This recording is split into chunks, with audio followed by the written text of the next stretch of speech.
19.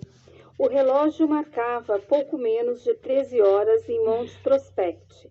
Tizion passara a manhã inteira preparando mais uma longa mensagem aos fiéis e aos que navegavam na internet. O número de respostas continuava a subir vertiginosamente. Ao ouvir Tizion gritar seu nome, Buck subiu a escada correndo e olhou por cima dos ombros do rabino para ver o indicador do número de respostas recebidas. Então, perguntou Buck, o ritmo já começou a diminuir? Eu sabia que você ia fazer esse comentário, Cameron, disse Tizion sorrindo. Chegou uma mensagem às 4 horas da madrugada explicando que o provedor passará a mostrar o número de respostas recebidas em milhares e não em unidades como tem feito até agora. Buck meneou a cabeça e olhou surpreso para o número que se modificava a cada 1 ou 2 segundos. Tizion, isto é fenomenal. É um milagre, Cameron. Recebo estas manifestações com humildade e, ao mesmo tempo, fico com mais desejo de trabalhar. Deus me tem feito sentir amor por todas as pessoas que estão conosco, principalmente por aquelas que têm dúvidas. Eu as faço lembrar que encontrarão o plano de salvação em qualquer lugar que clicarem em nossa central de boletins. O único problema é que, por não termos um site próprio na internet, há necessidade de reabastecermos a central semanalmente. Buck passou a mão no ombro do rabino. Não vai demorar muito para o início das grandes concentrações em Israel. Tenho orado a Deus suplicando proteção para você. Sinto uma coragem tão grande, não baseada em minhas forças, mas nas promessas de Deus, que acredito que poderei caminhar sozinho até o monte do templo sem ser molestado. Eu não vou permitir que você faça isso, Tizion, mas acho que tem razão. Veja isto aqui, Cameron. Tizion clicou sobre o ícone que permitia ver as duas testemunhas diante do Muro das Lamentações. Não vejo a hora de voltar a conversar pessoalmente com eles. Sinto uma grande afinidade com os dois. Passaremos a eternidade ao lado deles, ouvindo as histórias dos milagres de Deus. Buck estava fascinado. Os dois usavam o tempo como desejavam, ora pregando, ora permanecendo afastados da multidão. Todos sabiam que deviam manter distância deles. Os que tentaram aproximar-se para prejudicá-los caíram mortos ou foram carbonizados pelo fogo expelido da boca das testemunhas. Apesar disso, Buck e Tizion tinham ficado a uma distância de poucos metros deles, separados apenas por uma cerca. Naquela ocasião, as testemunhas falaram por enigmas, mas Deus ajudara Buck a compreender. Agora, Eli estava sentado em um local escuro de Jerusalém, com as costas apoiadas em um cômodo de pedra abandonado, que parecia ter sido usado por guardas em épocas passadas. As duas portas de ferro do cômodo estavam seladas e havia apenas uma pequena abertura nas grades que servia de janela. Moisés estava em pé de frente para a cerca que o separava do povo. Ninguém se aproximava a menos de 10 metros. Com os pés afastados um do outro e os braços caídos ao longo do corpo, Moisés não se movia. Parecia até que não piscava. Alguém diria que se tratava de uma estátua de pedra, a não ser quando a brisa agitava levemente seus cabelos. Ele balançava o corpo de vez em quando, massageava a testa como se estivesse pensando ou orando.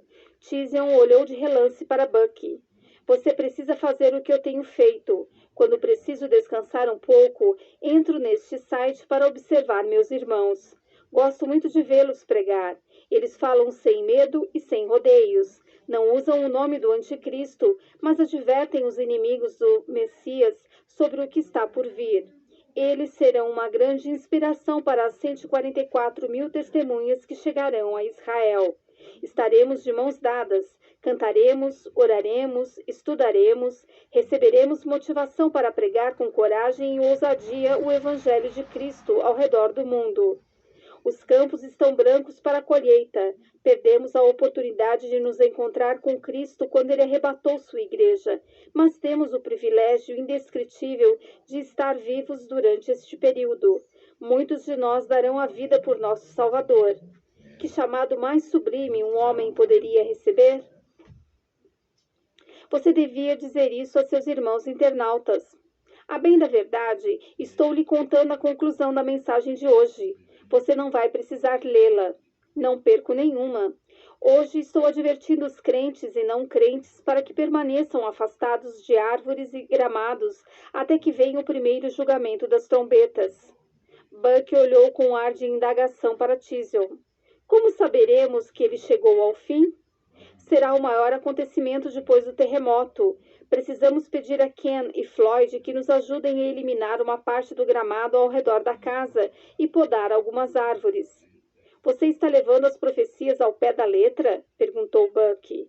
Meu querido irmão, quando a Bíblia usa linguagem simbólica, devemos interpretá-la simbolicamente. Quando ela diz que toda a erva verde e 1/3 das árvores serão destruídas pelo fogo, não posso imaginar que essa linguagem seja simbólica. Se as árvores ao redor desta casa fizerem parte desse 1/3, não vou querer ter nenhuma por aqui. Você não concorda comigo? Onde estão as ferramentas de jardinagem de Donnie? As águas do rio Tigre não eram geladas, mas causavam um certo desconforto. Hayford teve de usar músculos que não eram exercitados havia anos. Sua roupa impermeável era justa demais. Sua cabeça latejava e ele lutava para não ser levado pela correnteza. Com a pulsação mais acelerada do que deveria estar em tais condições, ele esforçava-se para controlar a respiração, tentando não consumir todo o oxigênio do tanque. Hayford discordava de Mac. Se eles não encontrassem o avião naquela noite, Hayford voltaria quantas vezes fossem necessárias. Não pediria a Mac que o acompanhasse, apesar de saber que o amigo nunca o abandonaria. Enquanto nadava atrás de Mac, Hayford orava incessantemente. Mac retirou um pouco de ar de sua boia e afundou um pouco mais. Hayford fez o mesmo.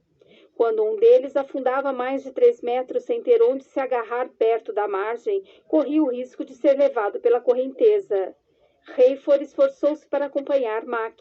Por favor, meu Deus, ele orou, ajuda-me a terminar esta missão. Se Amanda não estiver aqui, que eu possa encontrá-la. Se ela estiver em perigo, que eu possa salvá-la.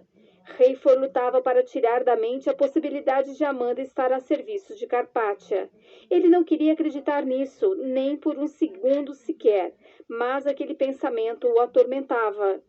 Quanto aos corpos afundados no Tigre, quer suas almas estivessem no céu ou no inferno, seria melhor deixá-los ali mesmo, se localizasse algum. Essa expectativa de encontrar os corpos seria um aviso de Deus de que eles estavam perto dos destroços do avião? Hayford pensou em tocar de leve na nadadeira de Mac para dar-lhe um sinal, mas conteve-se. O avião devia ter batido com força suficiente para matar todos os que estavam a bordo. Caso contrário, os passageiros teriam tido condições de desatar os cintos e sair pelos furos da fuselagem ou pelas portas e janelas abertas em razão da queda brusca. Porém, nenhum corpo subira à superfície. Hayford imaginava que as asas tivessem sido arrancadas e talvez a cauda também.